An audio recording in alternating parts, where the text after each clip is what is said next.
Is that a tree? What's hanging from it?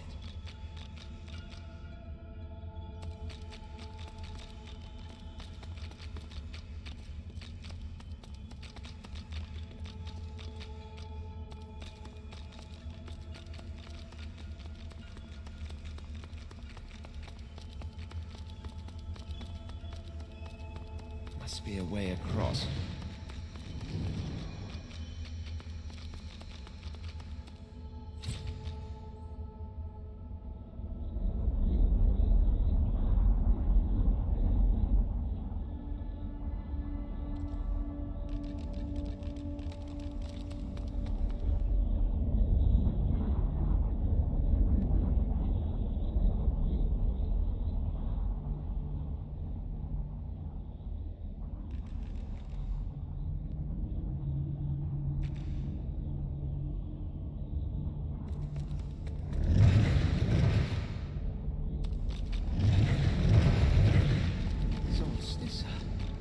The gods.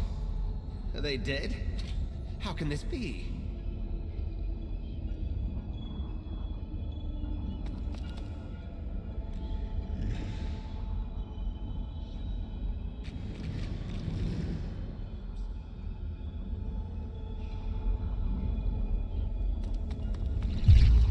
Cursed tendrils tighten around Solstice.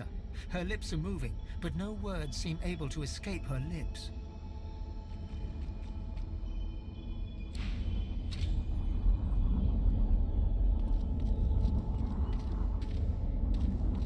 Tight coils wrap Tierce Endelius from head to foot.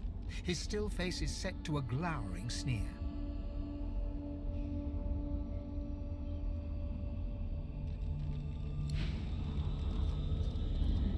A small, stout imp winces under the countless cursed threads that bind her.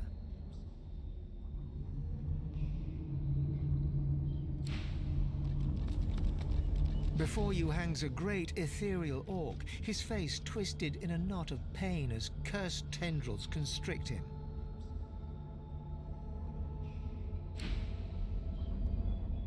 Amadia hangs before you, her face cut and bruised, her chest barely moving. You think you see a tear run down her cheek. You lean in. That's no tear. It's sauce. The shimmering liquid is seeping from her wounds and dripping to the ground below her.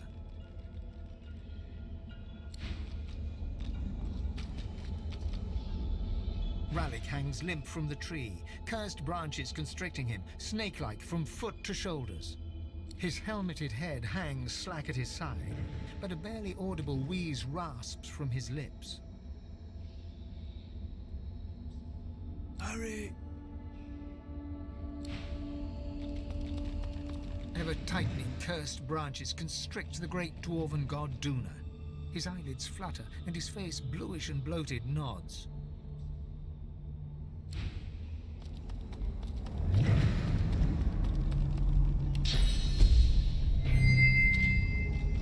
As the cursed tendrils slacken, Solstice inhales deeply, air wheezing into her throat. Wheezes become a hum, then a gently wavering song. A champion I called. My champion did come. First among my chosen, first among them. Together we gazed into the black. We turned our backs to it. We turned. You have come. My prince, my chosen. It is not too late. Not yet. But almost.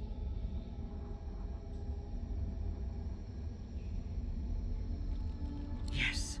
And while we quibbled, an enemy greater than any one of us stole in like a thief in the night. But here you are, my chosen, my God-woken, our hope. You will undo what has been done. I saw it as I drifted here, at the midpoint between reality and oblivion. I saw Rivalon. But there was no Rivalon. There were no people, no ancient empire, None of our people, none of our great works. I grow cold now, even thinking about it. It was not a dream, Godwoken. It was a threat. A promise. It was a vision of the void. And it made me tremble with fear.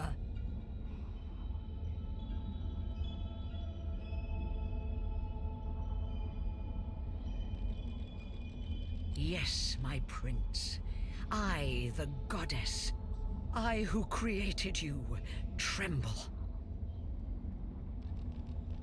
Soon the Seven will be nothing but morsels in the maws of the void. Unless you do as I bid you. Do what I blessed you for.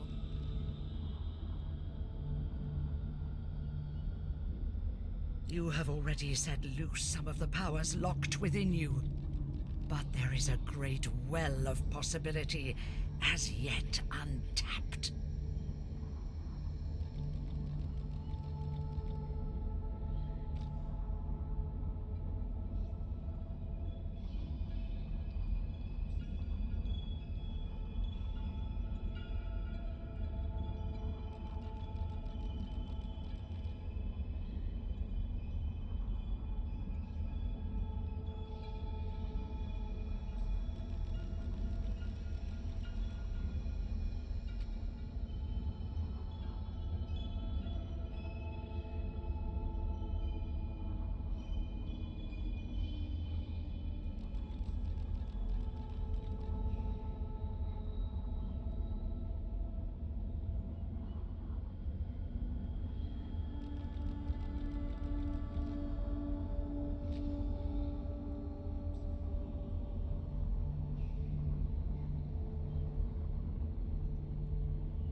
You cannot stop until you ascend to the highest heights of your power.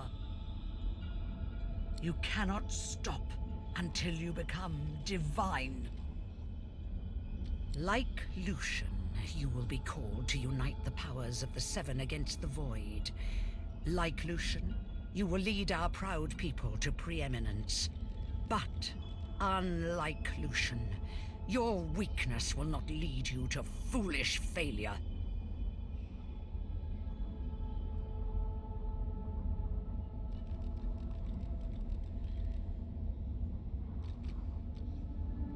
Either a new divine rises, or the world falls prey to the void. One of the Godwoken must become the new divine, and that Godwoken must be you.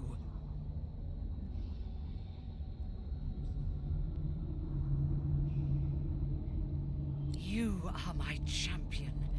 So set off in pursuit of divinity.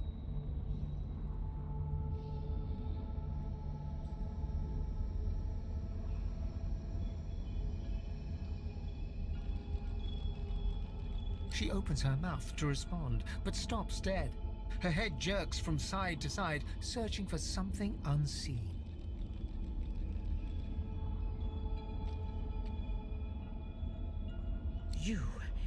You must hurry. I hear it singing to me.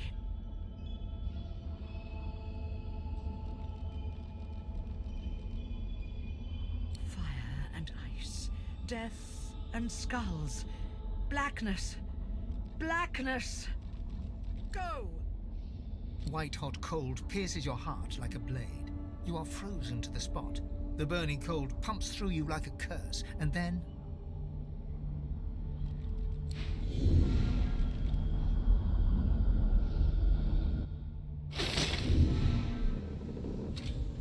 What's happened here? Where is everyone?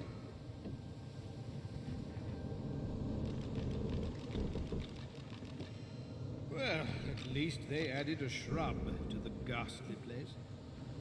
I'm not sure, Quercus. I rather liked the tree's ornaments. The same troubled look is visible on each face. You've seen the gods beaten and defiled, strung up as a warning.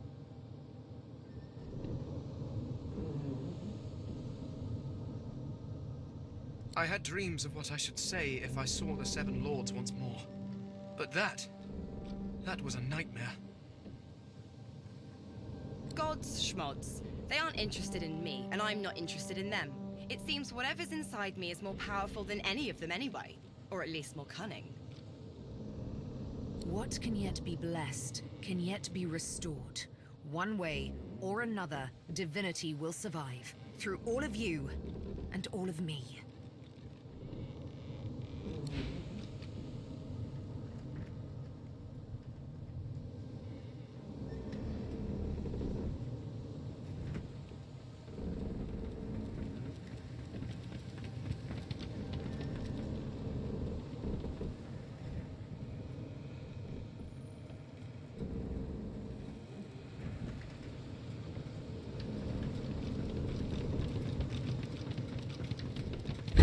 Got me here. Maybe she can get me out.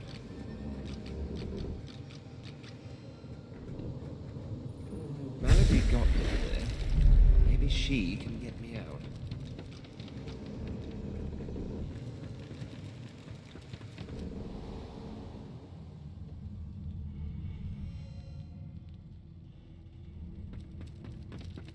Where is everybody? Hidden away somewhere. Safe from the storm, I hope. Not a soul down here. Just...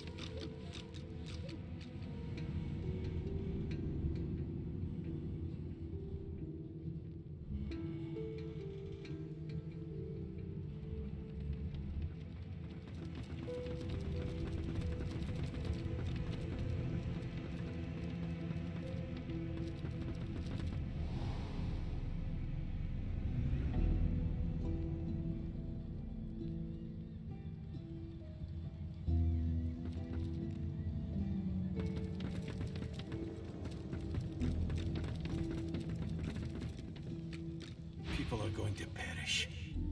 People are going to die, and I can't stop it. She'll do it now. She'll never stop. She'll never stop.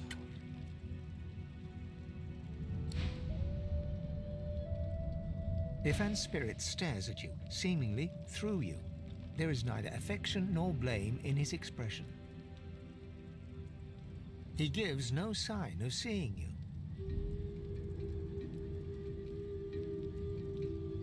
Ifan's eyes flicker rapidly from side to side, as if trying to take in an expansive sight. He whispers, "Glekuduma, Glekuduma," over and over, and suddenly you seem to hear the chattering of thousands of elven voices in the distance. Then, before your eyes, his spirit dissolves into the sound, his own voice joining the cacophony that you can hear. That you could hear, for now no sound remains. All is calm.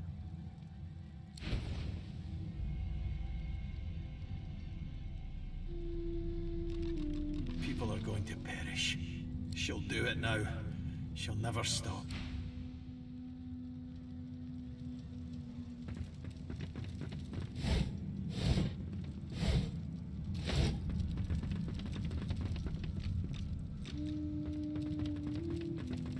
Where have you been? I can't keep this up much longer. We need to go.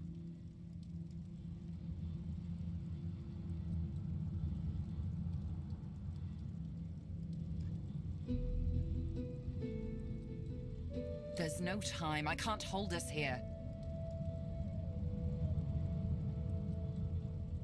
Brace yourself. This might hurt. A lot.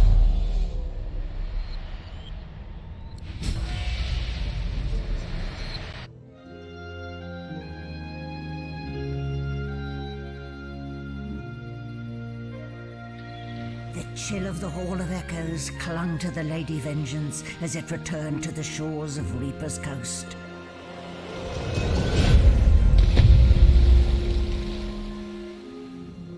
The Godwoken were alive, but what of the gods?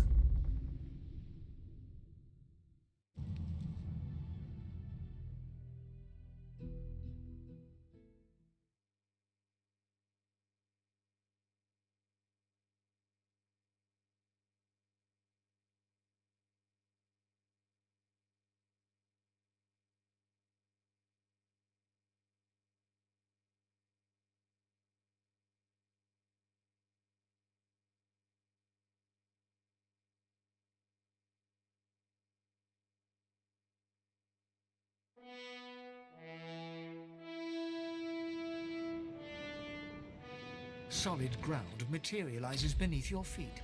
Your weight falls back into your body all at once, and bright sunlight stings your eyes. As your eyes adjust, you realize you're still aboard the Lady Vengeance. A gust of fresh sea air caresses you, and warm sunshine prickles your skin. Oh, one moment, please.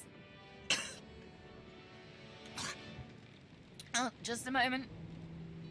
Malady explodes in a fit of retching that racks her body. At last, she sneezes and expels a glob of something shiny and silver onto the deck. Better. Let's not do that again anytime soon. Well, we needed to escape, didn't we? So I took us the one place I was quite certain Dallas couldn't follow. I suppose you recognized the Hall of Echoes from those visions you'd had before. Realm of the dead, realm of divinity. I do hope you learned something useful on our little field trip.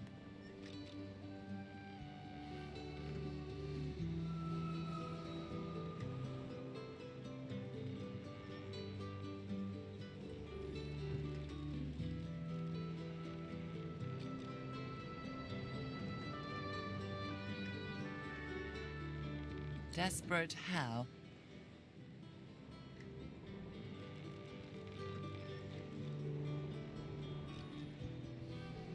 I see.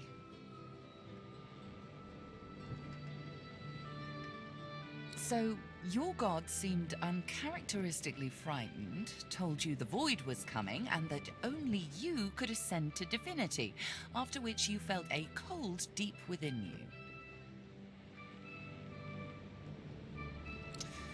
Well then, it sounds like you need to ascend, doesn't it? And quickly.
She inspects her fingernails with great attention, then looks up at you from under an arched eyebrow.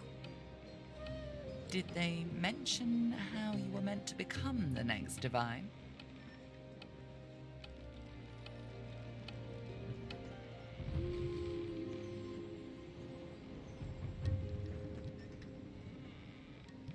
Oh, what confidence you inspire.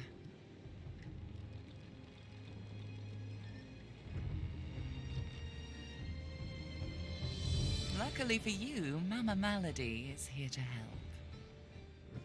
We already know you can bless, but as far as I know, you can neither see source nor take it as you see fit. I may not know much about divinity, but I do know that any godwoken worth their salt will know how to perform all these oh so fantastic feats.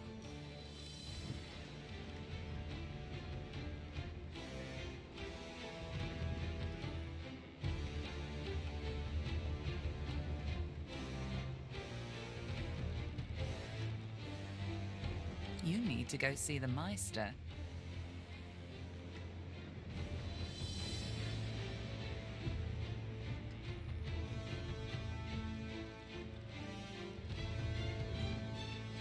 have I, but not in the ways a true God-woken can.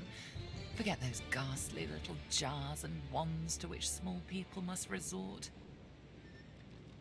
You ought to be able to see and speak to the spirits that wander our realm, and you ought to be able to extract the source they leave behind, too. All this just by your little old onesie. No devices, no gimmicks. When you're done, you'll be able to amass and unleash quantities of source so great that Lucian himself would blush.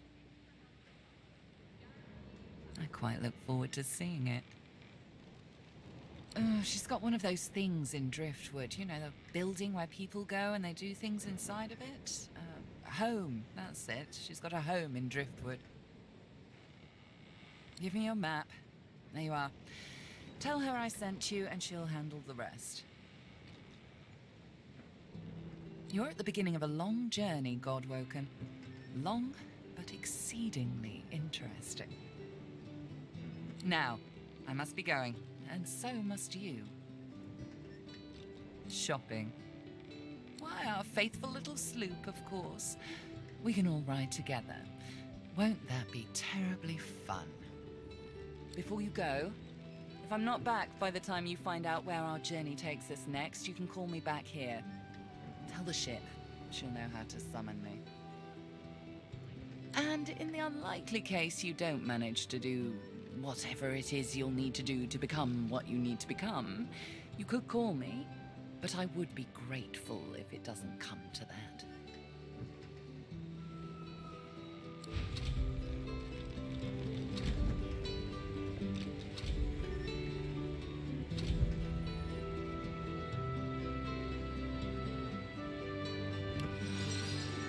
Damn it, is nowhere safe! Red-robed lunatics at sea, those void-woken seedlings in the swamp. It all points to the great acorn. It's coming, Quercus! What if it's too late, What if the Knights of Dre are too far ahead in their plans? At least here, our shield's ignorance can be forgiven, Quercus. The Knights of Dre do not go out of their way to boast about their existence. You know their order, my friend. Mystic Squirrel Knights, sworn to the great acorn, trying to bring about its return. The squirrel absent-mindedly runs a paw over Quercus's spine. The air fills with the sound of soft, dusty purring. They plan to inherit the everlasting forest once the acorn drops, and the world is rid of all giants. They believe that only the arboreal will, and should, survive.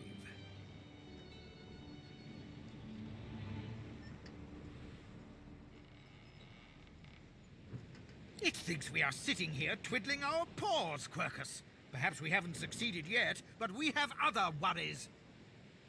The Knights of Dre are a dangerous, dangerous order. Lunatics with a single-minded devotion to bringing about the end of the world. Together, Quercus, we can develop some magic to save us from the great acorn, if our shield can keep us alive.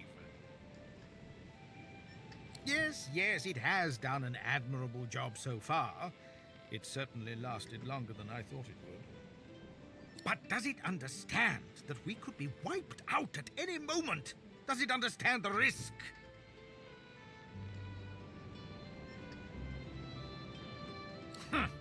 Trust. Do you remember trust, Quercus? I'm not sure I do. Well, yes, of course I trust you, Quercus. You're different. But perhaps we should show a little faith in our shield, too.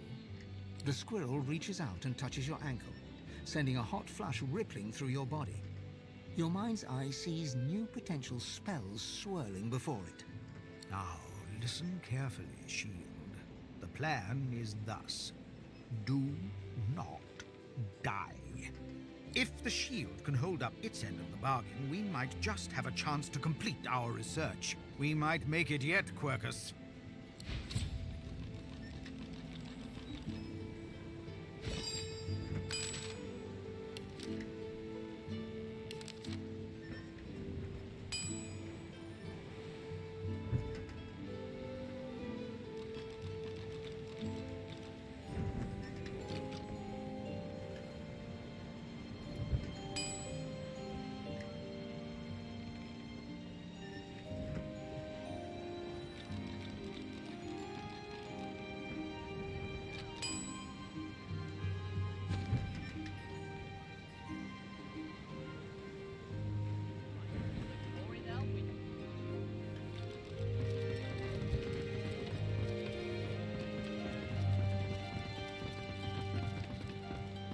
She's something, all right.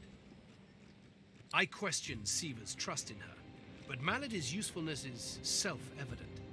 As Lucian said, you will be eternally gifted when you act in my name.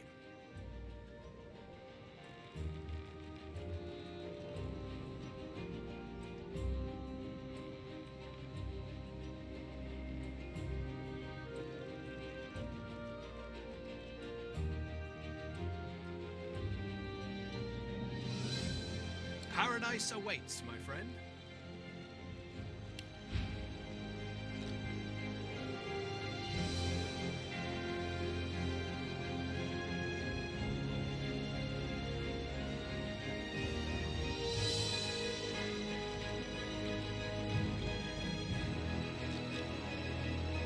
Allied for hire.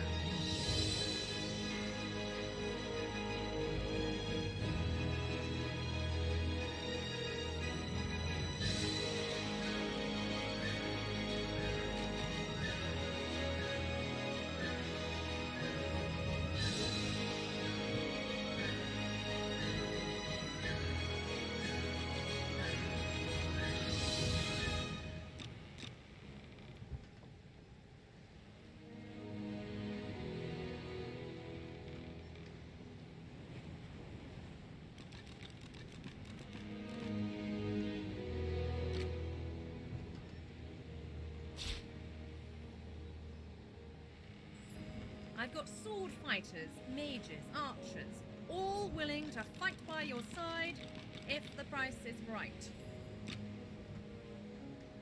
Whatever type of companion you need, I can provide.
Warriors for hire, all seasoned in combat.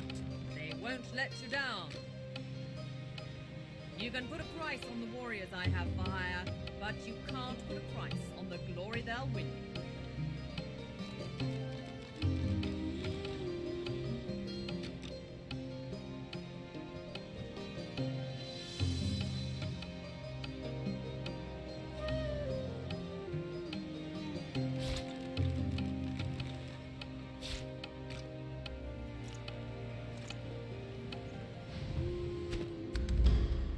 Not an actual paradise, of course. I don't think there's such a place in all of Rivellon. Paradise Downs. My parents still sow the soil there. And if the Order hadn't called me to its ranks, I'd still call their farm my home. I miss it. I miss them. They've been forever understanding of my duty. But I admit, I've been neglectful. I have some wrongs to right. I expect Malady has an answer to that. It seems she's got it all in hand.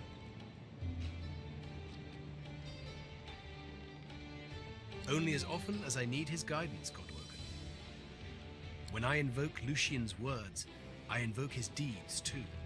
He stood for the defenseless when the Black Ring rose up. For all of us. For my mother, my father. Gareth's nostalgia lasts for just a moment longer. He composes himself, clears his throat.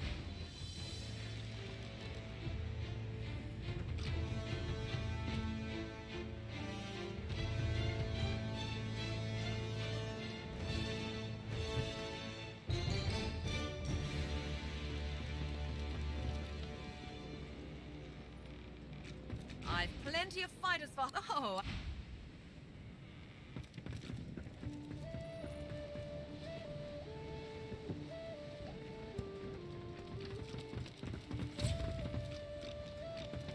You must be one of those uniquely gifted sorcerers I keep hearing about. Such illustrious company I find myself in.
He extends his hand to you.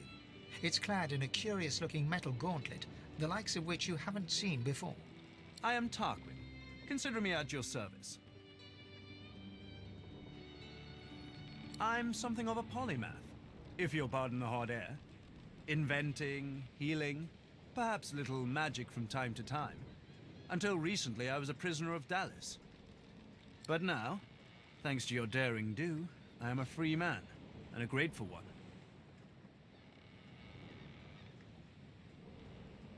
That you're, how did Malady put it again? A godwoken. Yes, that's it. Quite remarkable if it's true. I'm sure we'll be close friends. Tarquin pauses, taking you in. Genial smile and calculating eyes. Most people are too sentimental to admit that friendship is a transaction. I am not. I'm sure we can both be of use to each other.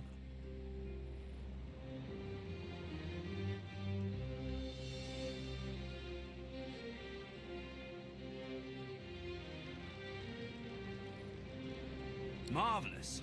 Great things abound in our future, I'm sure. Why, it was your ally, Malady, who spared me. She claimed that I might be of some use yet. Rather flattering to enjoy the favor of such a powerful being.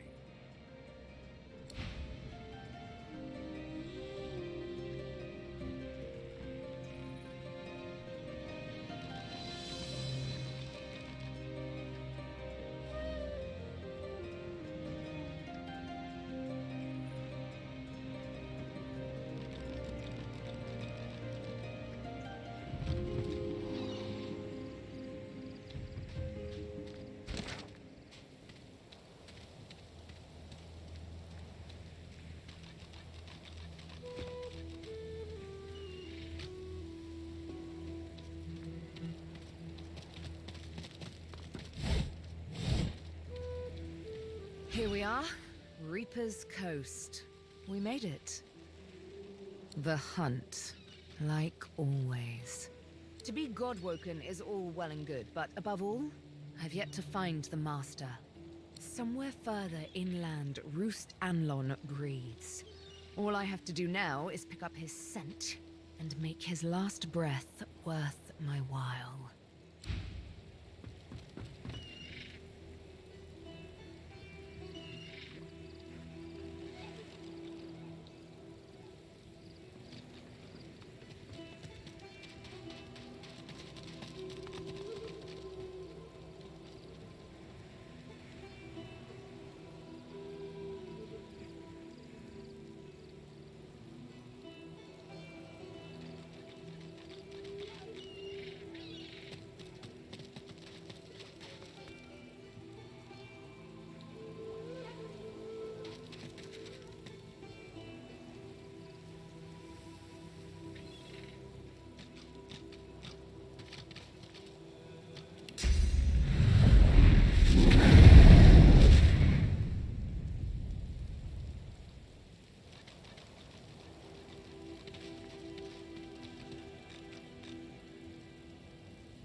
This shrine fills you with a sense of peace. It is a safe haven.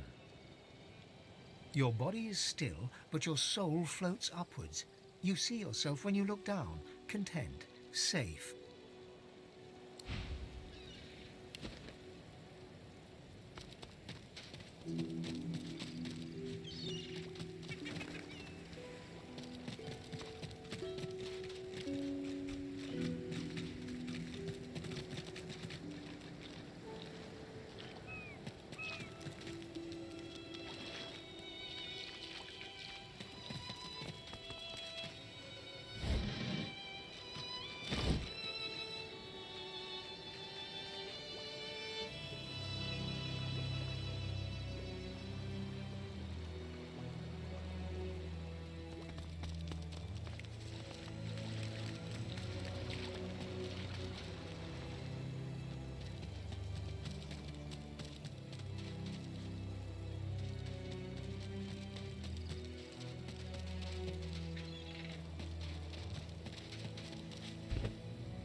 A dying shark lies gasping on the sand, bleeding from the mouth and gills. It turns its dark and soulless eyes to you. Its bloody gills open in search of water, but find only air. It gasps in the air, struggling for the breath to speak. Its own blood froths at its mouth. No, die here. Monsters in the water. Monsters in the deep.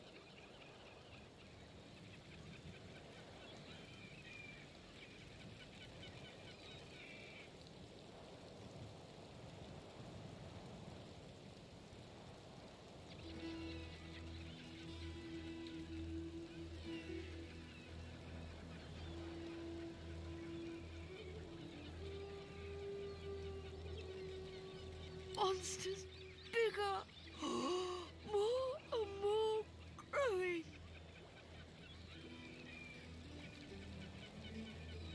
It looks at you with its cold, flat eyes as if to say, do what you will. Then it turns away and gets back to drowning in the bloody sunshine.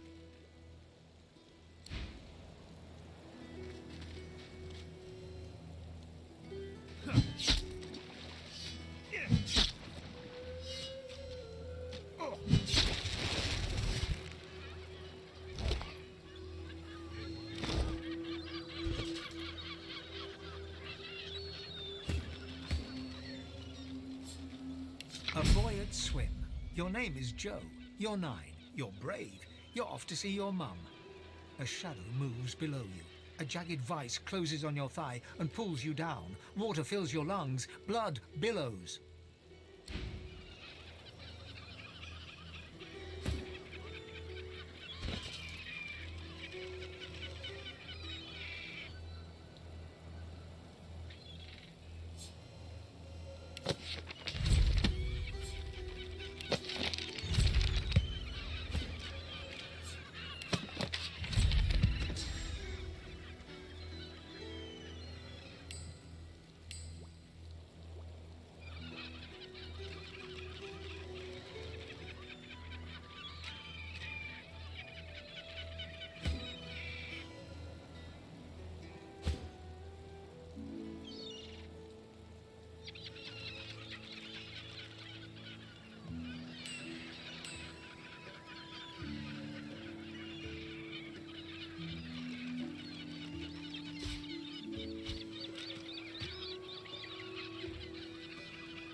What happened here?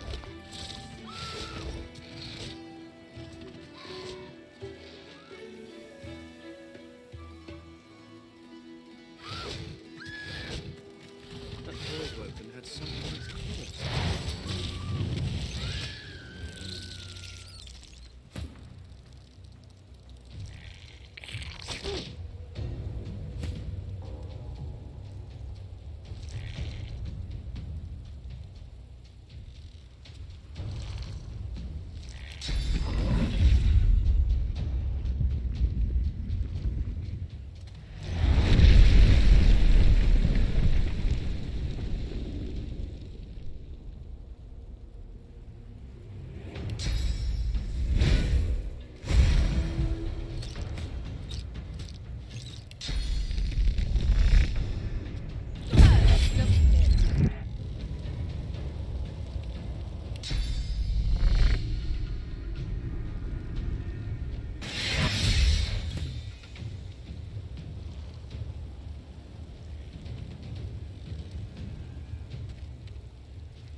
that doesn't sound...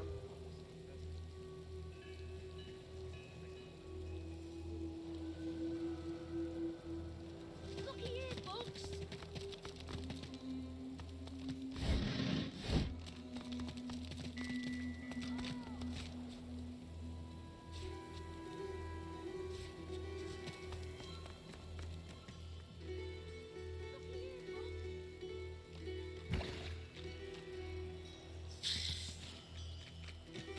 The little boy lobs a stone across the river. It makes a long arc before plunging into the water below. Oh, Ma! Are you alright? Ma! Huh? Oh, please, you have to help her. There was a fight. Some dwarves attacked some magisters and there were sorcerers too. And then the bugs came, those void things. They killed everyone. And my mom got them to chase her. And she went across the bridge. And then she raised the bridge and she told me to run. And now she's stuck over there with them. Not without Ma.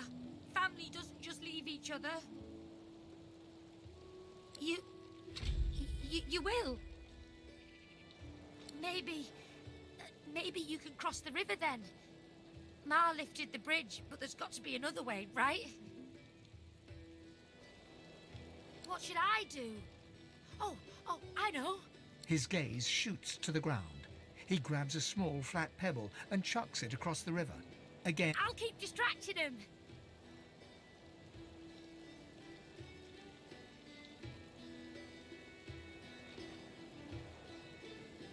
No way. Ma didn't leave me. He performs a divine order salute. Now go out, Ma. Looky here, Bugs.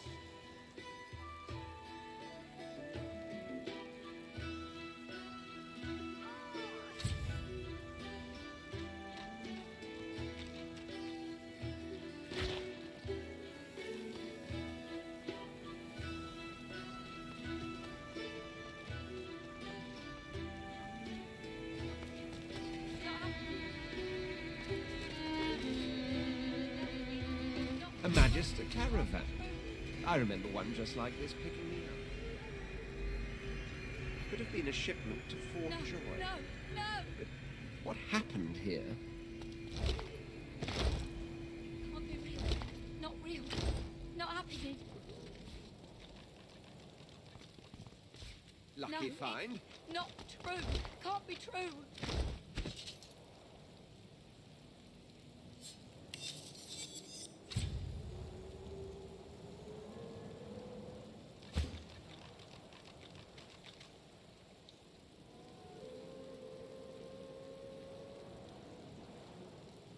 No.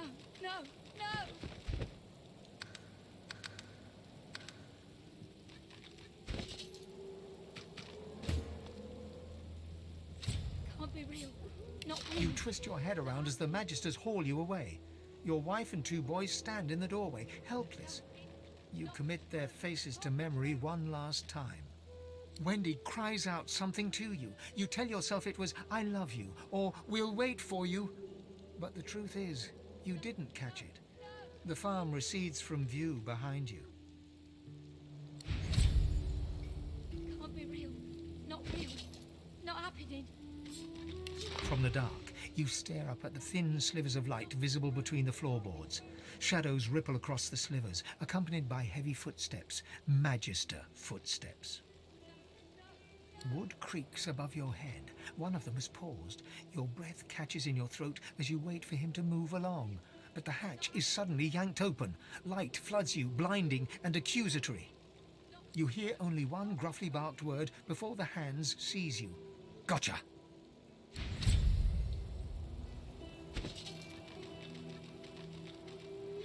No. You remember a cold childhood in a no-hope fishing town, bullied mercilessly by a dwarf named Lohar. With no other prospects, you sign up as a Magister, eager for the power denied you all your life. Not true. Can't be true.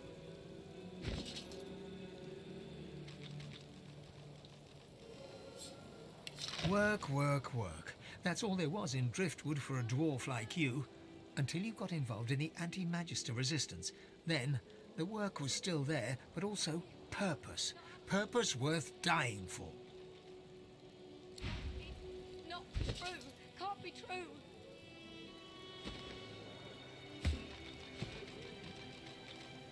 No, no, no!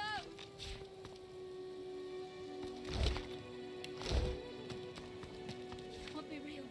Not real. Not happening. No, it's not true. Can't be true. Collared by magisters in the far north, you were forced marched to this foreign land. A moment of hope as a grinning dwarf removes your source collar. Seconds later, void-woken death. Can't be real. Not real. Not happening. Warm red wine flows down your throat. The languor of a tavern evening soothes you. Suddenly, shrieks rend the night. The magisters have come. Warm red blood flows down your face.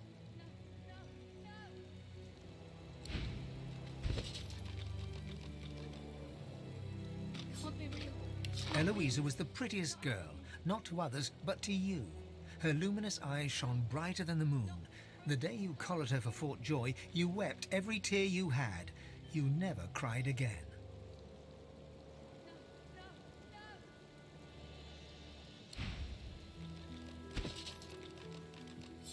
Can't be real. You stride past the chained sorcerers and climb onto the caravan without complaint. As you settle onto the bench, you offer Ralik's blessings to the Magister Guard. He offers only a bleary-eyed stare of disinterest in return before shoving the chained sorcerers aboard. As you watch them cower, you cannot help but feel annoyance. After all, don't they know they're going to be saved? Can't be real. Not real. Not happening. No, it's not true. Can't be true.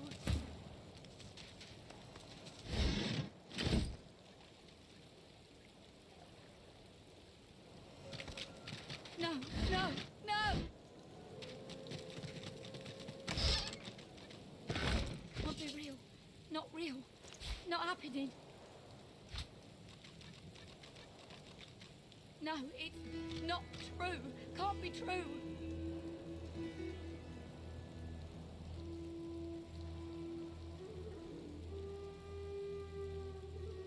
No, no, no!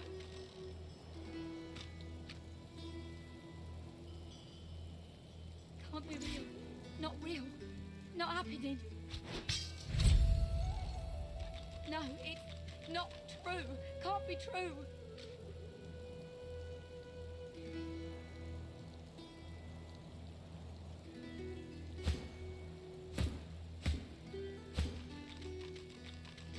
No, no, no! Can't be real. Not real. Not happening. No, it's not true. Can't be true.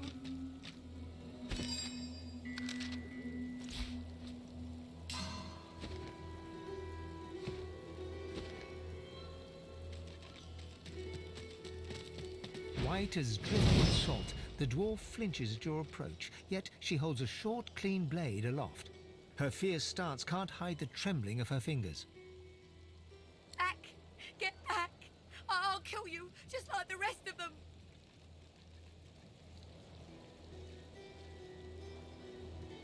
She slumps, all bravado draining from her. No, no, no, no. I've never seen anything like those beasts before. Are they gone?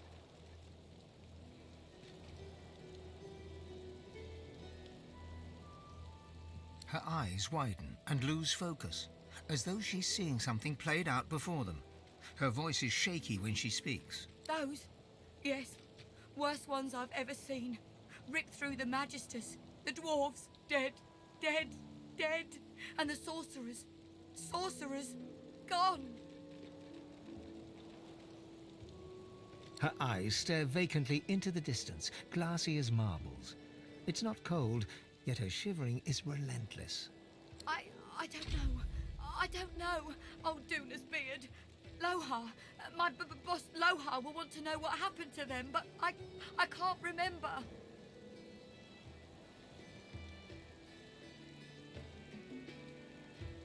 No, I don't know.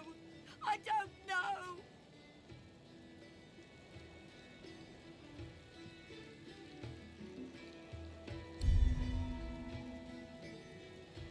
She flinches at the slightest rustle of wind through the long grass.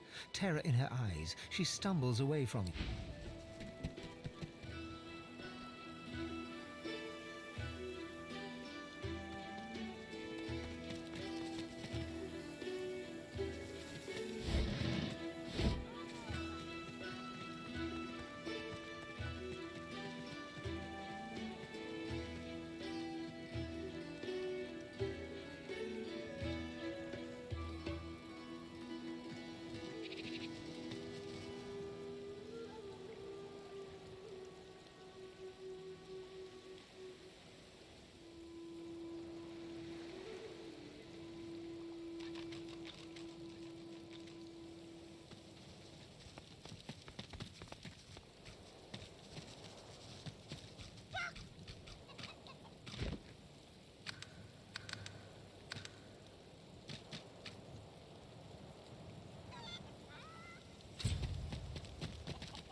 Eggy gone.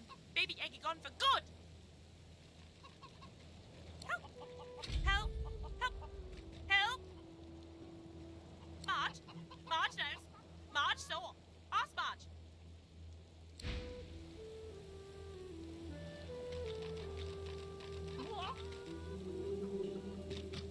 Did you hear? The eggs are gone. Gone for good. No one to keep them warm. No one to keep them safe. Not my eggs, our eggs. All the family, all the eggs, every last one. Big Marge, sir. Big Marge will tell you everything.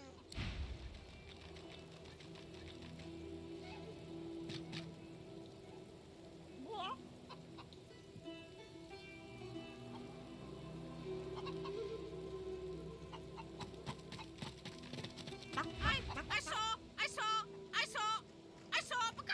I saw! They were stolen! The babies! The eggs! Something took them! Horror! Thief! Horrible thief! It came in the night! It took the eggs! It scrambled away fast! Big! Big as a cow! Big as a house! And many legs! Too many! If I showed you, you could bring them back! You could bring them back!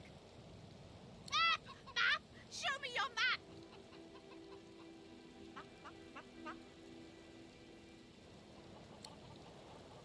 In a flurry of feathers, she leaps up and picks a small hole in your map. That's where they are! I went after my babies, I saw where they went! But they've changed so much! Bring them back!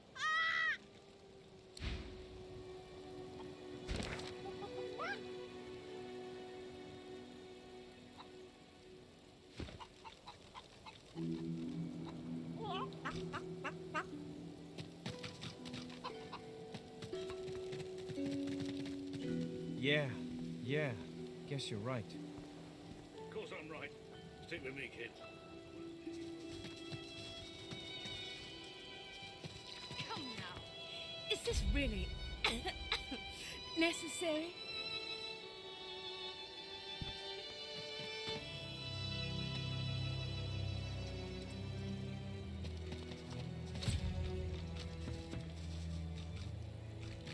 The lizard hangs from the gibbet, her face blooded and her scales discolored.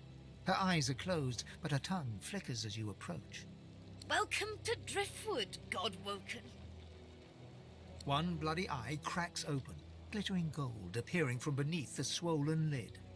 Chased you all the way here from Fort Joy, did they? Very well, then. Cut me down. There is work to be done. Or indeed you could stand there still as a boiled lobster. You seem to have mastered that look. The Meister bares her teeth, stained a deep pink by her blood, and growls. Malady is unfortunately mistaken. I cannot train you, but I can certainly help you on your path, as long as I am free of this rope.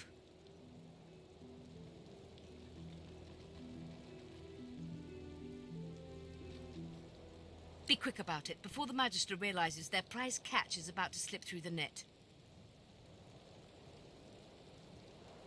Excellent! Now if you'd be so kind as to gut that startled-looking Magister, it would be much appreciated. I must secure my home before they do any more damage.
Meet your maker.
dig behind them. Perhaps there's still a chance.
you are, little egg.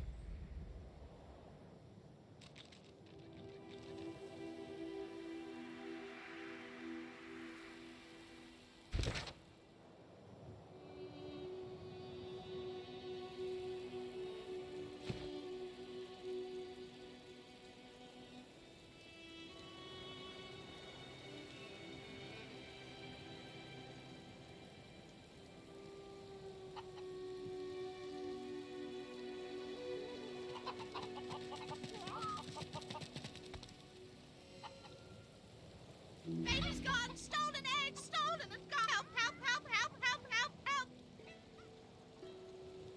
Ah! Transformed! Not a chicky baby anymore! Oh! She leaps up and grabs the egg with her foot, kicking it under her warm underbelly and settling down upon it contentedly. Shh, shh, shh! Little beaver baby, Mama's here, warm and here with you again. She cocks a black eye up at you and winks. Thank you. Oh, ah! I have something for you. Something I buried behind the coop. It's yours. It's yours. Unless some other scratchily poker found it first, of course.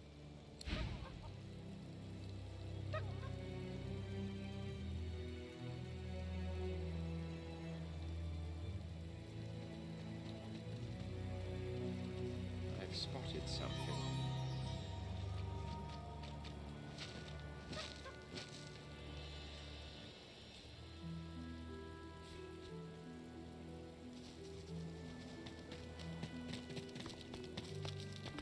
The kid is whistling an off-key tune as he strolls about shiftily. He raises an eyebrow at your approach, but says nothing.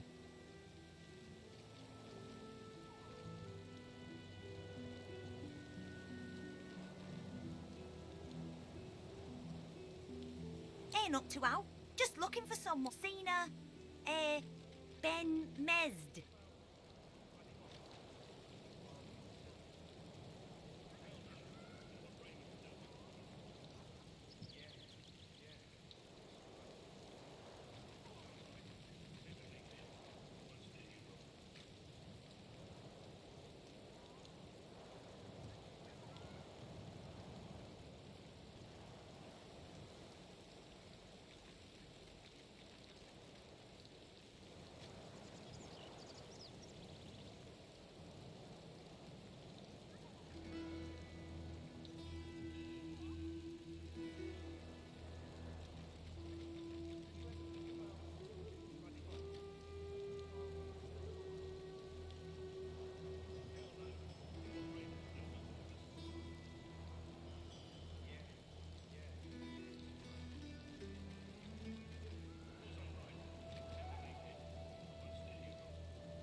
Too bad.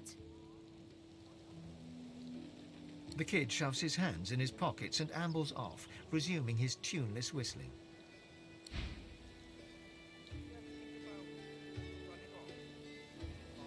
Be grateful that you don't feel the need.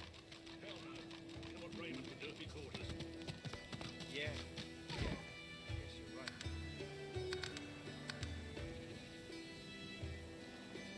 Of course I'm right. Stick with me, kid. And get yourself in check, boy.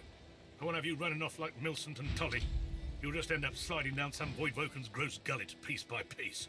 The older-looking Magister notices your presence. He wipes his grubby hands downward across his greaves, as if to wipe away the grime, but instead smears more dirt onto them.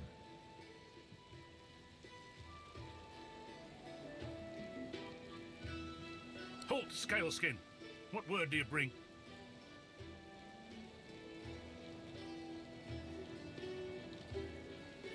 His face goes pale, and his eyes open wide.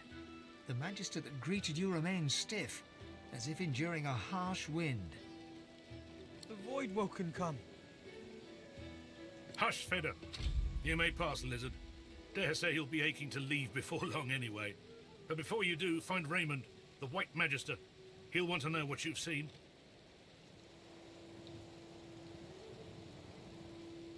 Be quick, mind. He's set to sail any moment. He nods his head in the direction of the bridge, but offers no other instructions. As long as you stayed put, you'll be safe. Are you sure? Them sorcerers from the caravan? They be dark.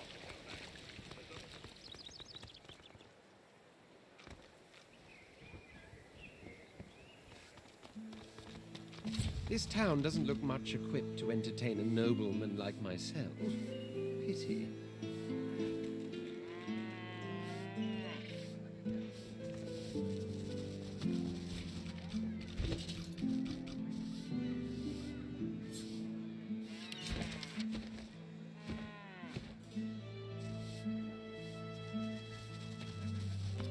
The woman in front of you yawns so wide that you can almost see what she had for lunch. Catching your eye across her wares, she rolls both of her own. Oh, a customer. Welcome to Four Sisters, creators of the all-singing, all-dancing, world-famous Sorceress Sundries. Sooner you tell me what you want to buy, sooner I can get back to doing what I like best. Nothing. So...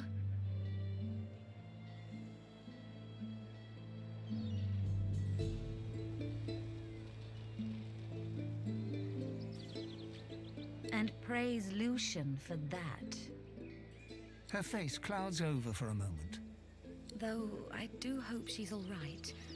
I know the Seekers didn't fare so well, but my sister's always had a way of getting out of scrapes. She shakes her head, and the concerned look vanishes, replaced with a hard stare.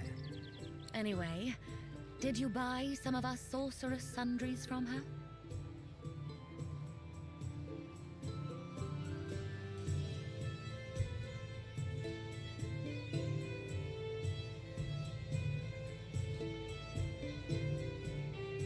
Indeed. So you'll be wanting more then? She narrows her eyes right back at you and folds her arms to boot. And why would she do a thing like that?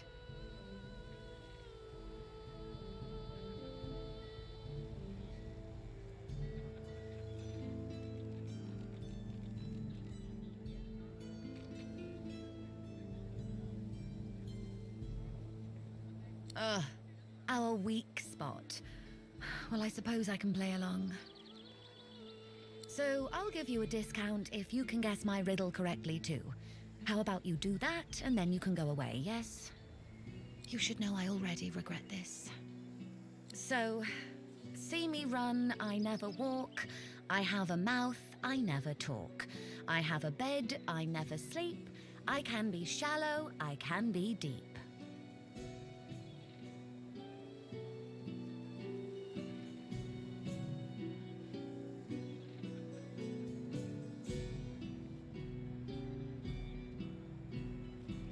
What am I?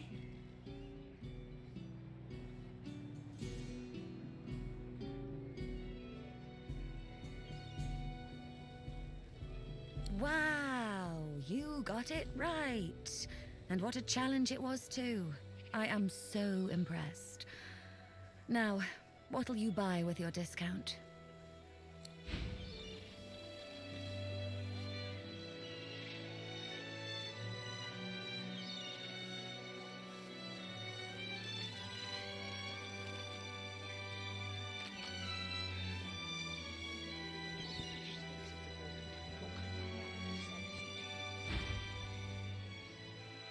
She sighs deeply, as irritated as if you just threw a spider into...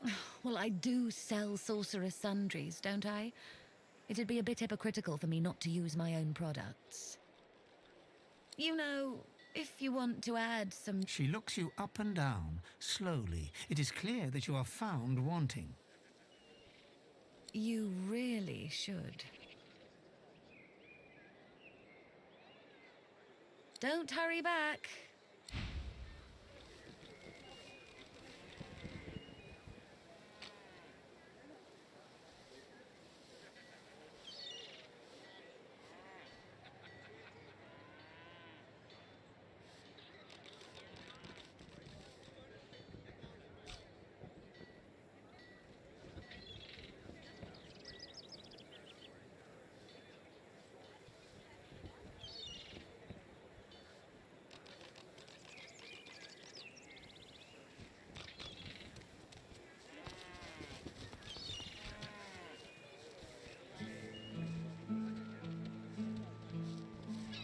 Smells worse over here than a dozen rotten eggs dropped in a vat of vinegar. My word, but you do look exhausted. I have at it. Got yourself situated. If I don't come visit your ton, who will? Wouldn't you like to know?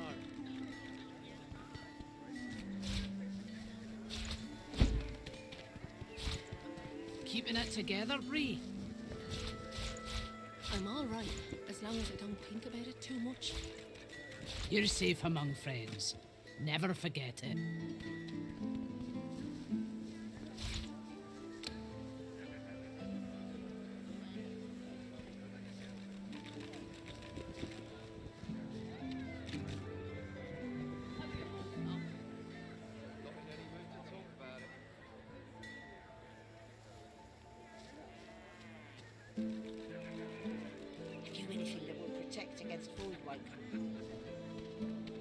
I can turn aside fire, cold and poison.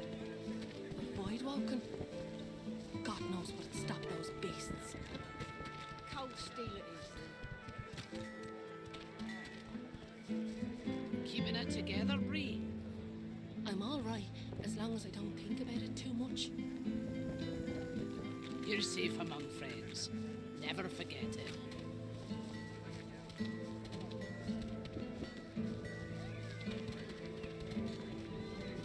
Smells worse over here than a dozen rotten eggs dropped in a vat of vinegar.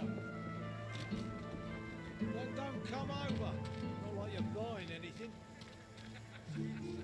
If I don't come visit your ton, who will? Wouldn't you like to know?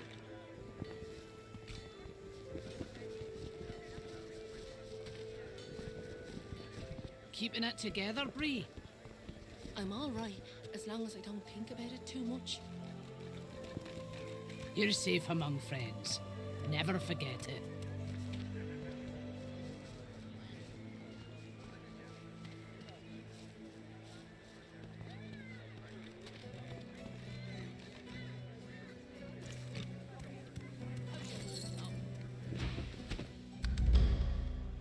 Yep.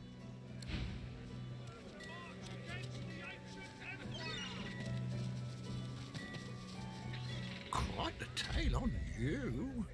Penny for a sick dog. A glance at the dog's miserable face tells you it's sick, all right. What, my dog's doctor? Dog's sick. Go on, kiss a penny for a sick dog. Putty for a penny, you can sing him a love song and call him Mummy.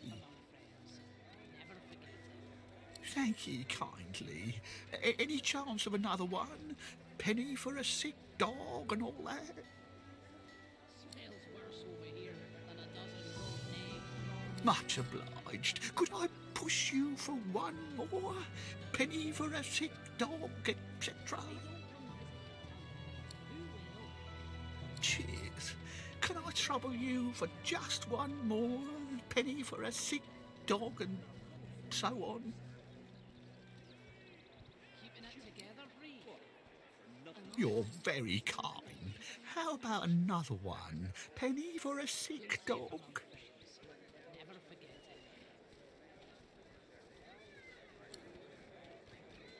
Nice. Could I prevail upon you for just one more? As a spirit, how about just... Much obliged. Could I push you for one more? Cheers. Can I trouble you for... You're very kind. Nice. Could I...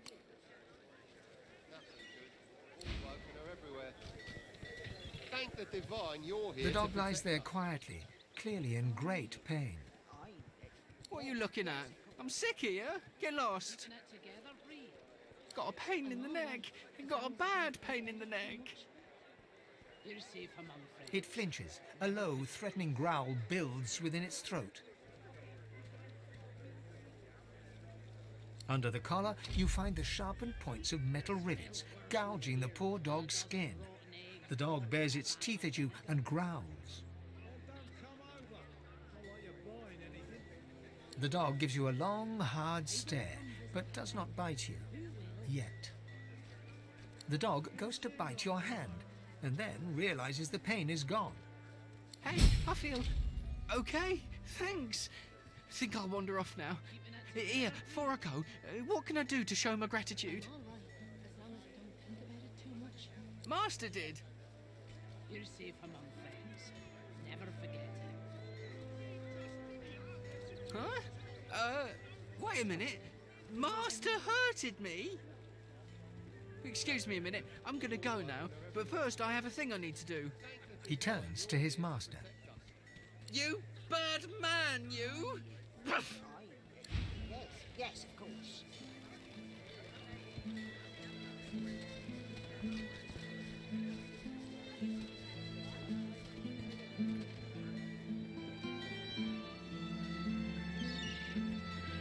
Penny for a grieving beggar whose dog ran away. God damn it. That was my livelihood. Penny for a grieving beggar? I reckon I'm owed it here. You wouldn't do that, would you? Oh, yes. You would do that, wouldn't you? I couldn't prevail upon you to change your mind, could I? He gives you a cool look, then rummages in his pocket. He counts the money out and hands it over. That's your luck. Go on then, get lost, you freeloader. I'm working here.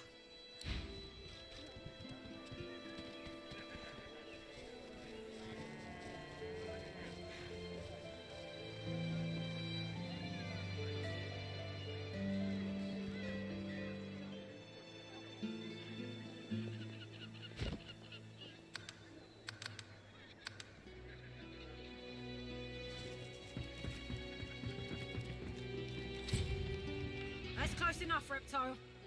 Joe's a good swimmer. I thought you lizards were all hiding behind your Imperial walls. What are you doing in Driftwood?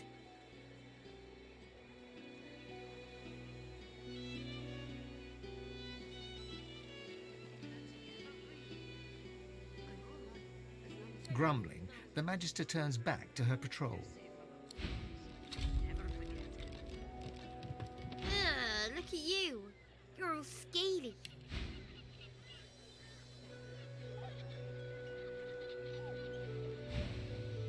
The little boy looks at you. He picks his nose. And got you a tail. That's disgusting. Don't be rude, Ben. He's a lizard. It's not his fault he's ugly.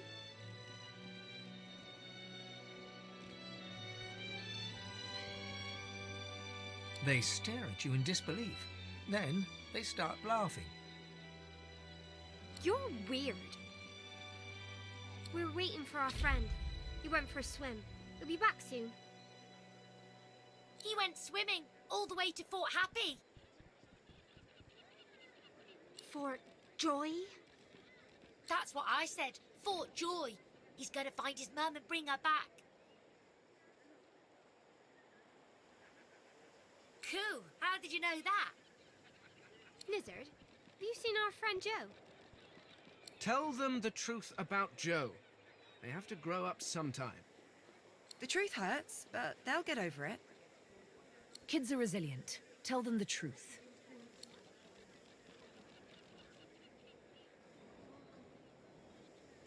The horror grows on their little faces. No, that's a horrible thing to say. I bet it wasn't Joe. I bet it was someone else's leg in that icky shop. She bursts into tears, then looks from you to her and back again, then starts crying too.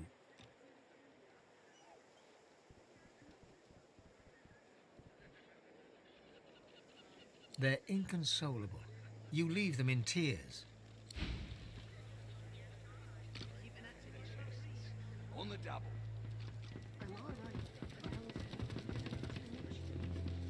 You too, Julian. Show 'em how it's done, man.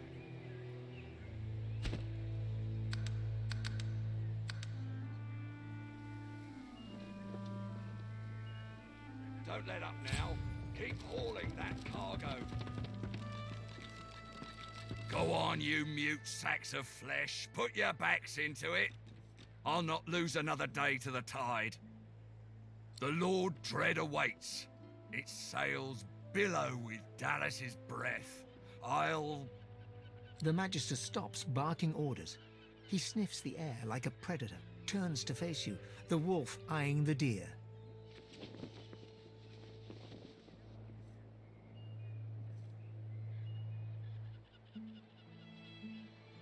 Oh, but yours is not a stink like the one that surrounds us, spat from a dying sea.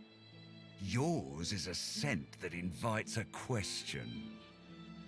Tell me, have you ever been strung up by the hands? Your body swinging like a bell's clapper as your bones are being broken with cast iron rods?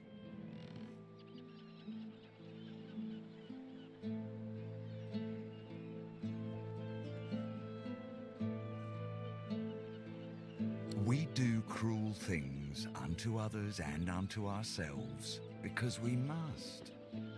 He licks his lips. Dry flesh turns wet.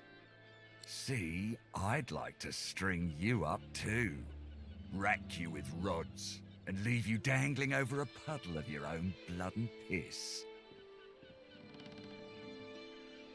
His sliver of a smile could rival a rattler's. I'm very good at what I do, see? I don't even need a sauce hound yapping at my side. There was a whiff of something in the air when you approached. A current of filth, that is to say, sauce. Best convince me I was mistaken.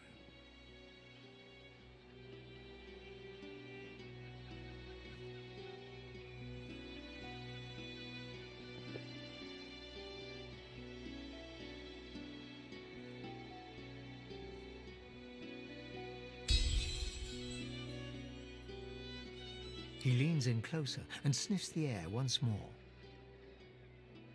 Interesting. So I was mistaken. Must have been ambition I smelt on you, not the magic that dare not speak its name. Very well. In that case, we'll forego the gallows and turn straight to the hunt. The very definition of your order's existence. Seems peaceful here, doesn't it? A quiet day in a quiet town. One wouldn't think these drifting woods toss on dwarf-troubled waters. But they do.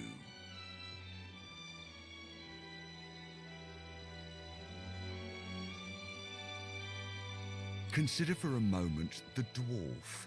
What is he? A mule? A beast of burden? But some defy that role. There are rats among them, dancing to their rat queen's tune. I've need of a rat catcher.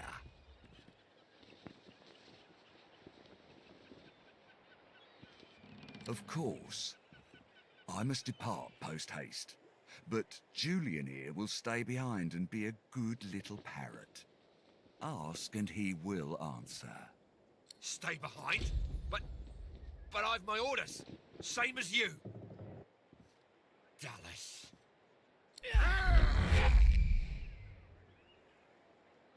Like I said, Julian is staying.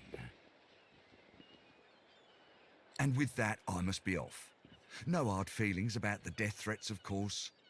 How about we part shaking hands instead of stringing them up? How very heartwarming. One last thing. The Magisters here are diligent men and women. A stranger like you may run into troubles with them. Should this happen, just wave this piece of parchment in their eager little faces. My signature will placate them without fail, I assure you. Adieu and good luck. The Lord Dread awaits. The use of the gallows I pass on to you. The time has come, my stitched-lit lovelies. We set sail. Get on board and man your stations.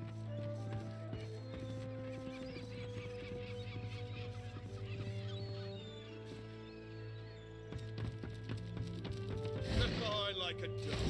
Blah. 7 curses upon that shit.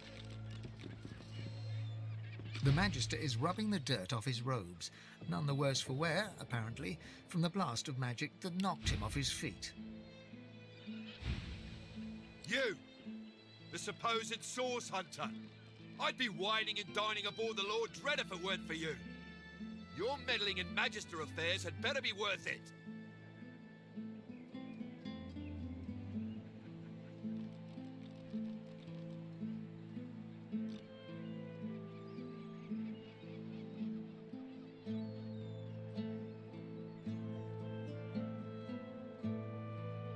A man of stature wouldn't be moored on a dock with no one but dead fish for company. But here I am and here you are. So, to business. Now answer me. Did you meet with a Magister caravan on your way into town? The hour's growing late and I'm beginning to worry by the bishop's bones. You saw it? Now, out with it, man. What happened?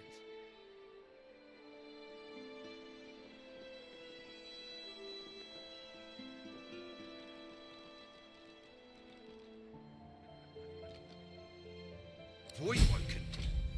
That means source was used.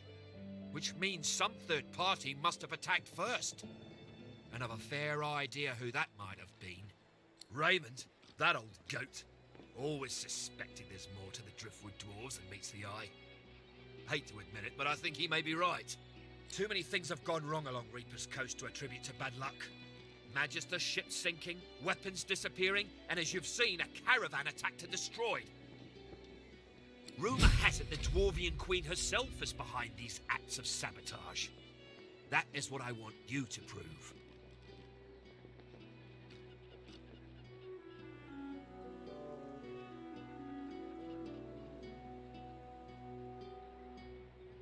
There's a local thug, Lohar. He runs an operation out of his hideout beneath the Black Bull Tavern. I suspect this man of being a spy for his queen. It may be interesting to have a word with him. Find out what he's up to. Where I really want you to ferret around is Reaper's Bluffs, to the west of Driftwood.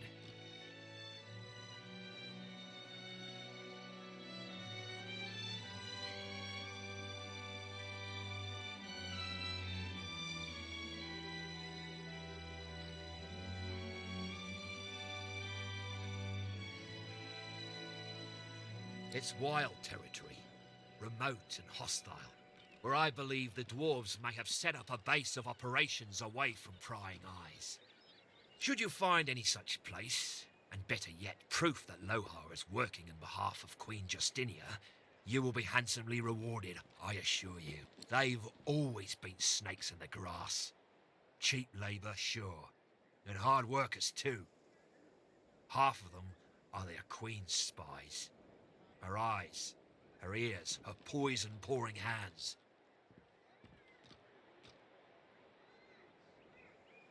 You know what Queen Justinia is like, surely? A tyrant and a master strategist to boot. In that case, go forth and let the hunt commence!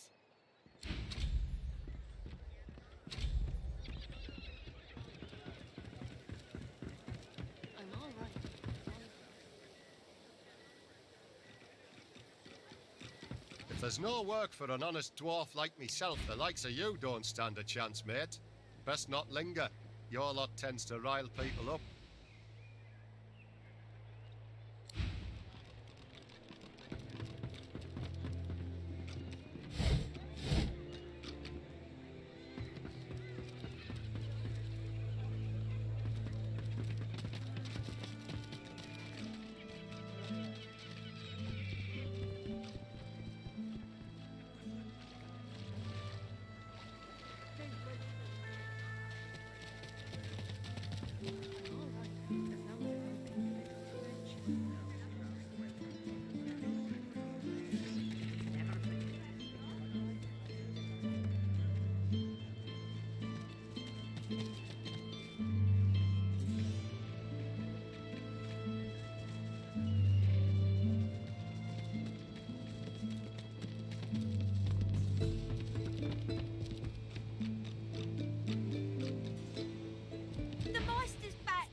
She doesn't feel like playing, but... The Meister sits slumped in a chair, looking around the room as she works her shoulder with one hand. It looks like it was dislocated by the gallows.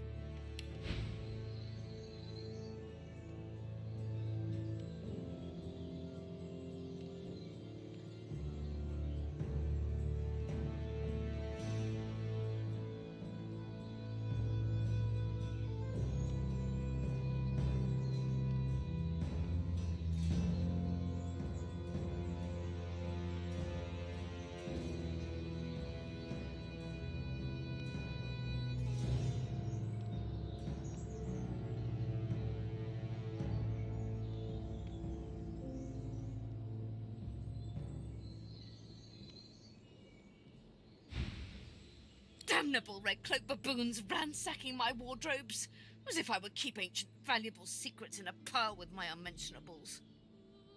She takes a deep breath, and with a twist, a click, and a screech of pain, she shoves her shoulder back into its socket.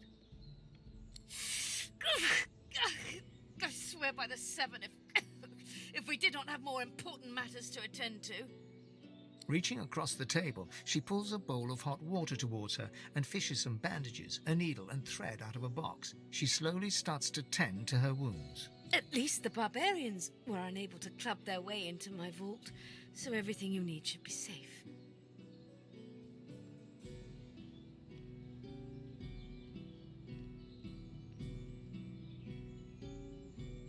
In your case, more than I suspect, man. God or even a reptile can provide. However, we must soldier on. It is not enough to be God-woken in order to ascend to divinity. There is a process. As she speaks, the Meister uncorks a vial of shimmering liquid, sauce. She lets a couple of drops fall on her hand, but instead of infusing with her body, they quickly evaporate on her scales. She stares at the empty spot on her palm for a long moment before turning back to you, continuing as if nothing had happened. A process by which God-woken may ascend. It begins with discovering your deepest self, delving into your own soul.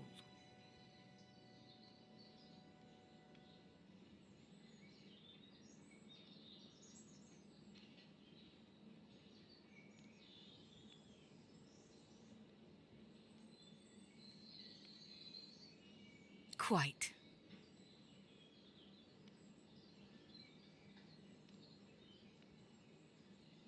Enthusiasm? On a weekday? My word. We shall begin once we have the tools we need from my vault. You may have been chosen God-woken, but becoming divine requires more than a supernatural pat on the head. Come, God-woken. It is time to see just how awake you are. Fortunately, the Magisters pay as much attention to art as they do to fashion. Kindly remove that painting from the wall.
I pray my instructions will not be too technical for you.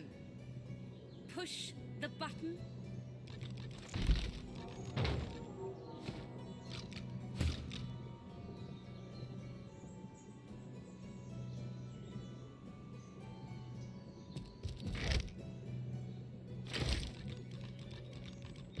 Your talent for following simple instructions fills me with wonder and pride. Now, A stone door lies flush with the floorboards. Etched whorls in the granite frame a delicate rotary dial. Gleaming under the dim light, the metallic dial almost seems to wink at you. Taking your time, you carefully enter the combination. The metallic sounds of the tumblers falling within the mechanism let you know you entered the code correctly. Excellent. Follow me. Your time is at hand, Godwoken.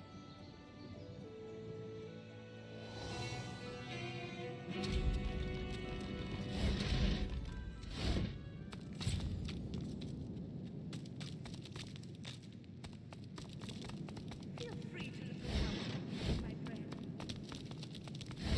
Come speak to me when you feel and try not to break anything in the meantime. Ancient runes, weird contraptions. This place is an Arcanist's dream.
Meister is examining her wounds, prodding at this, wincing at that.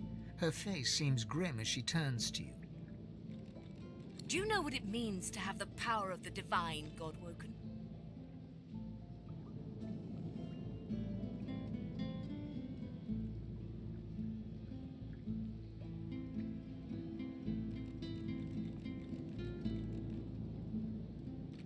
Meister Siever's stare bores into your soul. It is still, analytical, and ice cold. Indeed, some people seem to think so. Mostly they're idiots, but in some cases they're mad dogs. The Meister rests her hand on her arm where one of her wounds has just reopened.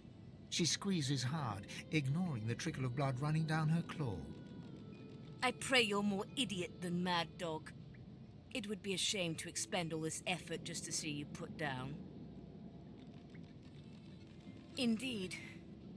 If only there were a divine here to heal my poor mortal body. The Meister goes quiet for a moment, staring at the gashes that crisscross her body. If granted divinity, you would have the power of all 7 gods at your disposal. You could heal any wound, pull islands from the sea, right any injustice. But make no mistake, the divine has only one duty: to protect this world from the void. The divine cannot use her power for anything else.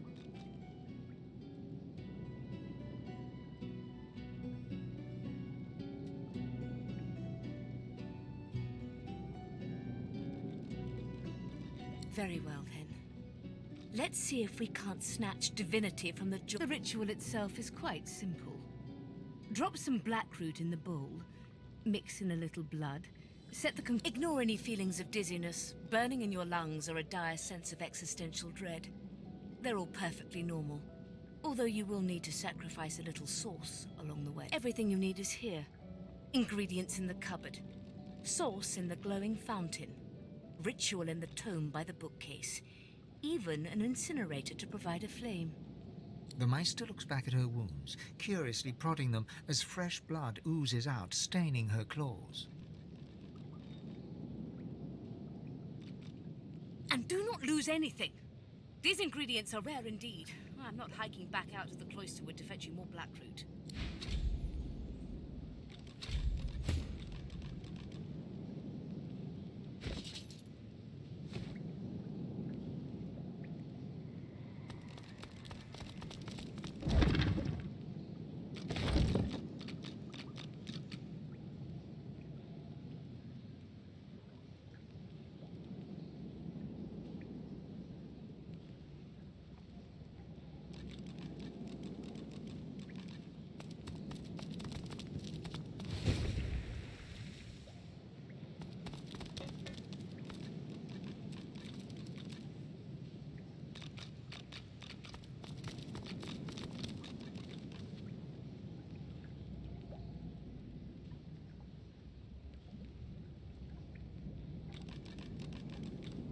Opening the door, you see a selection of ingredients. After a quick rummage, you spot the blackroot nestled between the grated dragon's tongue. You gather up the blackroot, obsidian lance, and ancient bowl, and kick the door of the cupboard closed.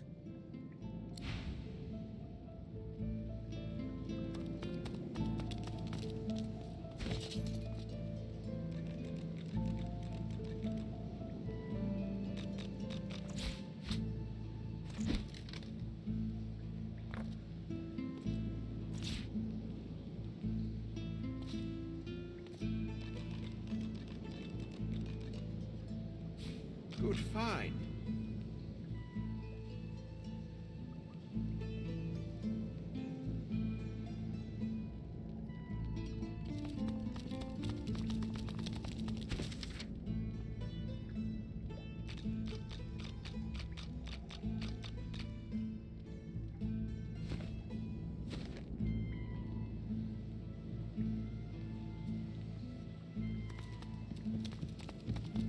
Lucky find.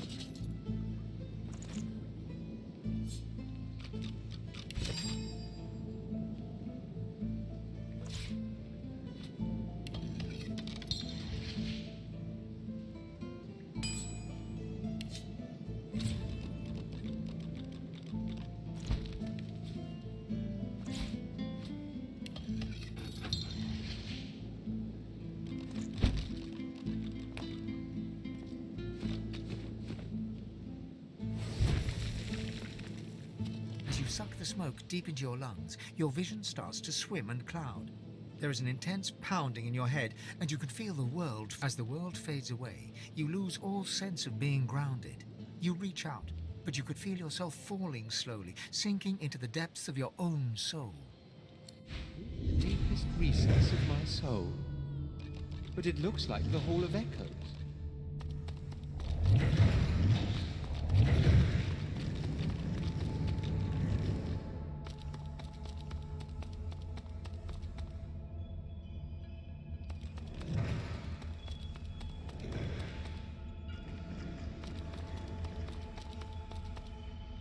Bathed in the half-light of these starless barrens, you spot a figure you could only describe as a second self.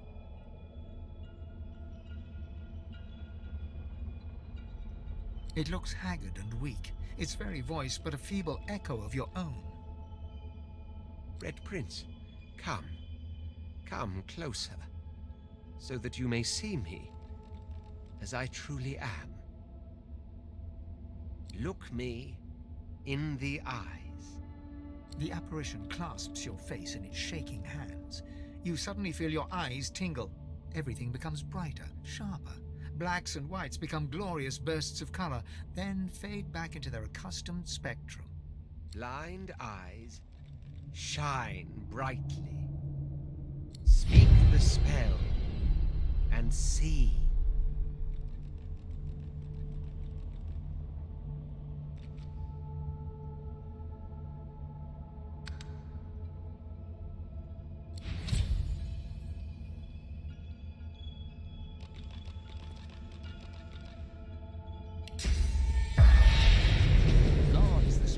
Mirror image of yourself. Before you stands the goddess Zolstissa in all her spectral glory. You know me now, don't you? I saved you from drowning. I blessed you, made you powerful. And now I've come to seek some power in return. Your god-woken soul is my last refuge, my last bastion. May as well make the best of what you have to offer. Zolstissa nourishes herself from the source that abounds in your presence. You feel it deep down inside yourself. Ah, yes. Just what I needed. I tell you, dying just doesn't become a god.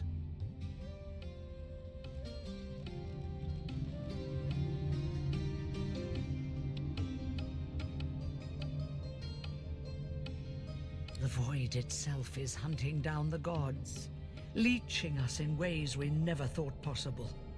Droplet by droplet, we are being drained.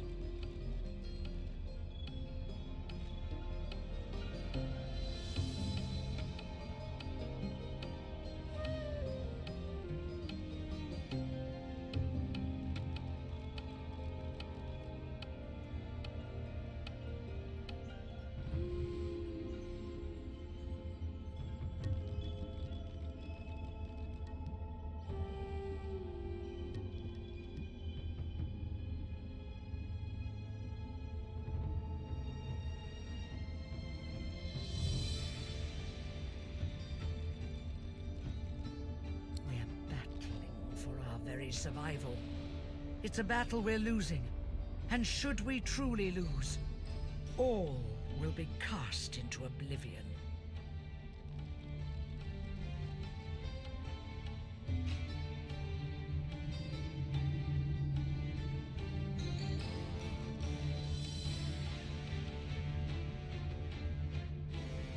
To save us both, as a matter of fact. You must realize, Red Prince, that our fates are now as one, just as our souls are now as one. Together we are a force to be reckoned with.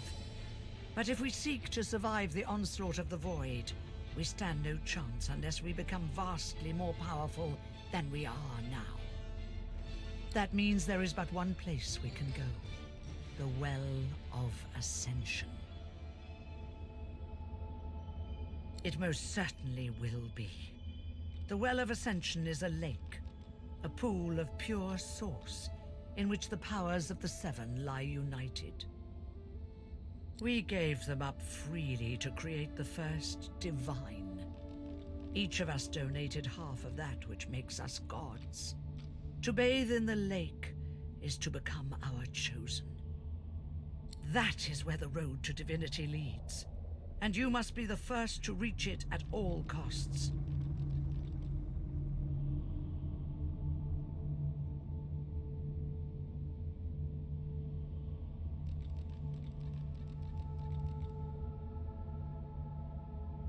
I know. Or did you think I chose you for those ember eyes alone?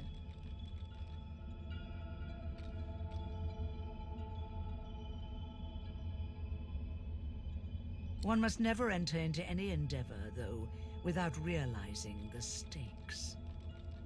The void is stronger than ever. A new divine won't be enough. You need to go to the Well of Ascension. Not to bathe in the source of the Seven, but to take it. All of it. Only he who claims everything will be everything. The Void's doom, this world's liberator.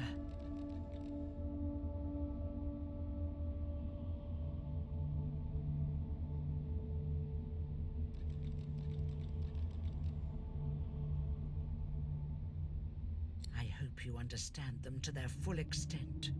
The other gods must either bow to you or be undone. But of course, that is what they are saying to their own god Woken as we speak. We both know they won't bow, just like we both know you will never bow to them. Only one can become a god strong enough to safeguard our world. One at the expense of all others. So make no mistake, Red Prince. Chances are the road to divinity will be paved with dead gods. Their blood on your blood-red hands. But don't let that dismay you, for these sins will be washed clean by the knowledge you committed them to save all of existence. To save your kin, and your loved ones, and your empire. I promise that yours alone will be the powers of the lake. And to the lake I will lead you. But not yet. Not until you've become a true master of the Source. Until you speak the language of creation itself. Our journey will be fraught with peril. It is a pilgrimage of challenges that will require you to command Source like only a god Woken can, and wield its most powerful spells.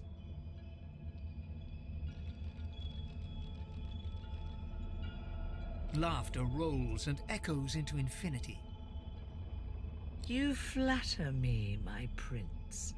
But if all I had to do was give, you would long since have received. We are I now. The spells you need to know I will teach you when you are ready. But first you must learn to channel the Source in greater volumes. That is why you need to seek masters of the Source. You must make them teach you, so that you may become a master in turn. So, return to Rivellon, and seek out these sages where they dwell. Convince them to share with you their deep-seated bond with the Source. Once you have, you may return to me here.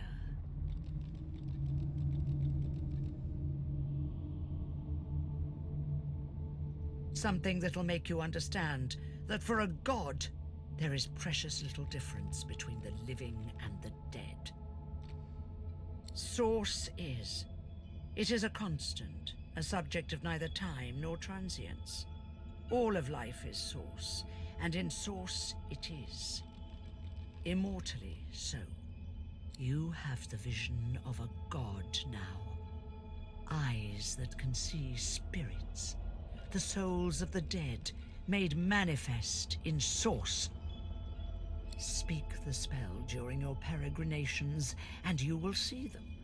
Where the dead lie, the dead linger. And so much more. But I'm no longer who I once was, bound to you as I've become. I will teach you what I can, but the knowledge that will expand the bounds of your soul, that you'll have to hunt for yourself.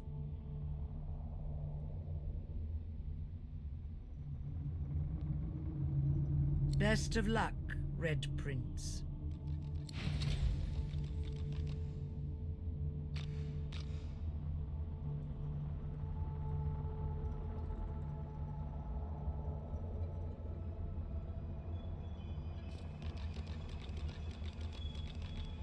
Interesting. Quercus, what do you make of this?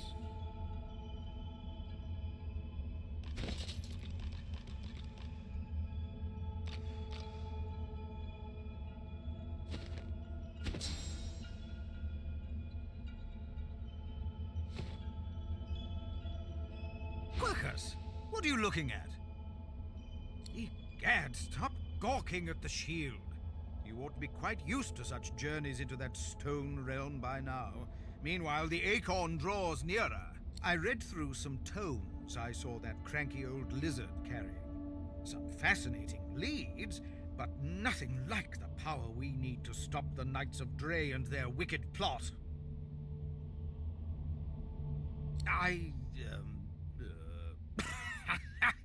Our gargantuan friend is easily impressed. Wait until it learns that I'm a knight, a scholar, and a wizard capable of saving the world. No, of course it knows that already, Quercus.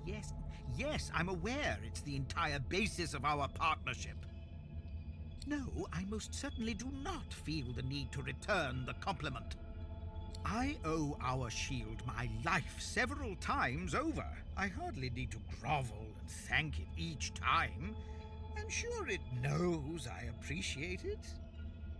Now, if you're quite finished ogling your favorite long-legged scratching post, we need to get on and save the world already.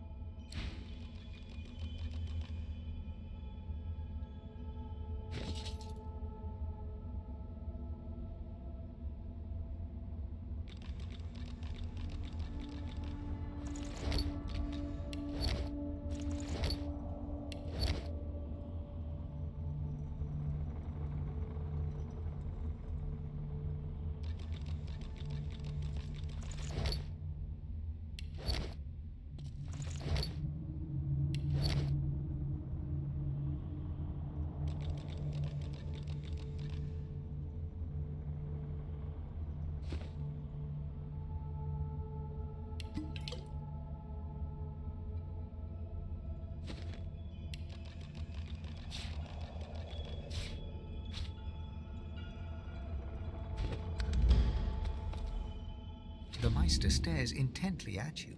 Her eyes are tired and bruised, but determined. Still alive? Gods above, there might be something to you after all. She leans in, her bloody tongue flickering hungrily about your face. Tell me, what did you see? What you know?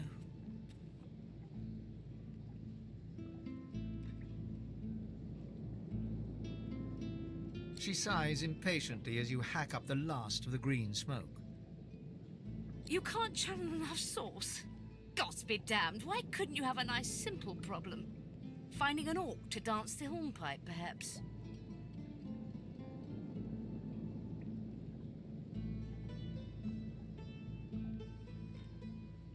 I know exactly what must be done.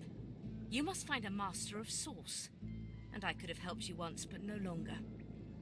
The purging which the Magisters included as part of their service was quite efficient. They stripped me of my sauce. Not enough to silence me, but enough that I would not turn their insides to lime.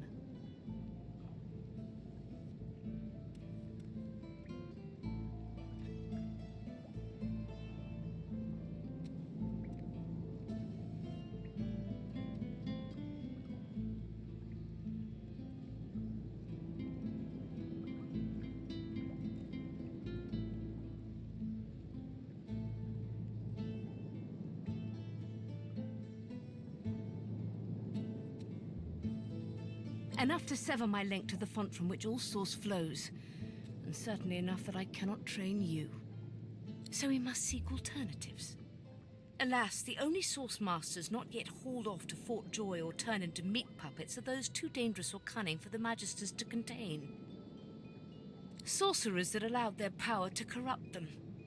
Many are wicked, cruel, vile, and generally not good teacher material, but we may have no others to turn to.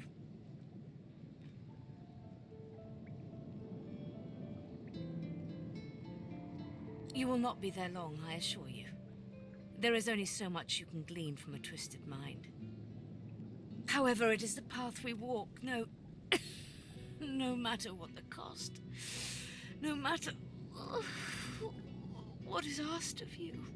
The Meister doubles over in a violent coughing fit, struggling for breath. After a few moments, she regains her composure, wiping a thin smear of blood from the corner of her mouth. No matter what is asked of you, you must learn from them.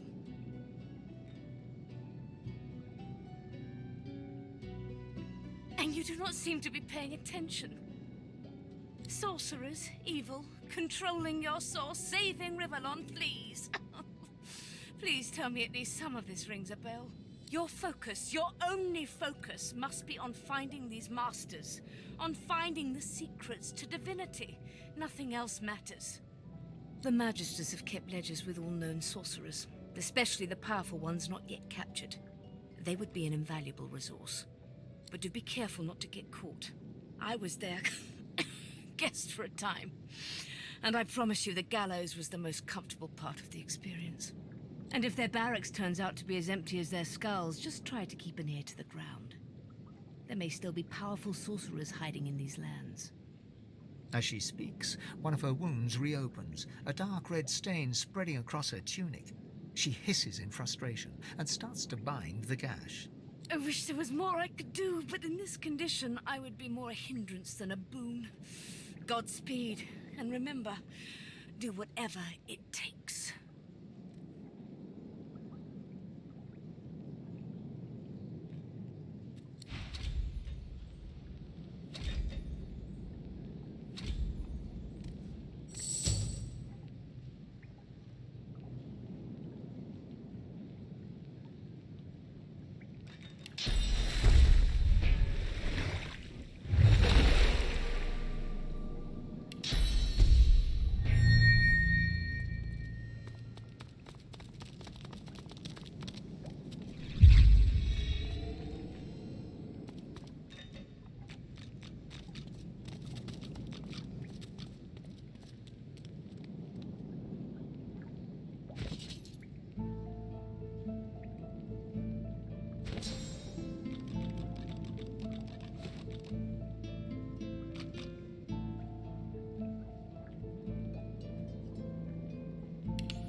The spirit of an elegant elven woman materializes before you. She seems surprised. You can see me. A godwoken in my presence. I am the Meister's apprentice. I study under her, but I do not learn. I hear tales of the ritual, of what lies beyond. Such wonders, such powers. I decide to pursue them myself. Meister tells me it cannot happen, that I am not godwoken. But in my heart, I know I'm special. I try. I burn the root. I breathe the smoke and it burns me back. No air fills my lungs, only fire. When the darkness falls, I cannot cry out. I leave my life behind with a shameful whimper. The spirit looks at you regretfully. It is hard to hear of such power and not covet it for yourself. I lie to myself and convince myself that I am special. But I am not special. I am dead.